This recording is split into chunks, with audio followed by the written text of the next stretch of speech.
தேவனுக்கு இதுவரை கிடைச்சதுக்கு அவருக்கு நன்றி சொல். தேவனை நல்ல சந்தோஷத்தோட துதி. முடிஞ்சா கண்ணீர் விட்டு கூட துதி. துதினா என்ன? உன் சோகத்தை சொல்றது இல்ல, அவரை புகழ்ந்து பாடு. இதுதான் உனக்கு வேலை. நீ செய்.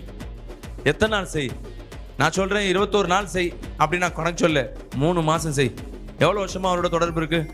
அவருக்கு இருக்கு பாஸ்டர் ஒரு 3-4 வருஷமா. நீ 3 மாசம் தொடர்ந்து இரவுல எப்படியா இல்ல பகல சான்ஸ் கிடைக்கும் போல தேவனை ஆராதிச்சு என்ன பண்ண முடியும்? நீ பண்ணி பாரு. முதல் மாசம் 2வது மாசம் அந்த அம்மாட்ட கேட்குற, அம்மா என்ன ஏதாவது மாற்றம் இருக்கா? வீட்டுக்கே கூப்பிட்டு வர்றாரு பாஸ்டர். நான் எங்கேயா கடைக்கு போனேன், என் வீட்டுக்கே கூப்பிட்டு வர்றாரு பாஸ்டர். அதுக்கு மேலே முத்திடுது பாஸ்டர். என்ன பாஸ்டர் பண்றது? சரிம்மா நீ பண்றத பண்ணு. இவங்க துதிக்க துதிக்க துதிக்க துதிக்க அவங்க 2 பேருக்குள்ள சண்டை வந்துச்சு.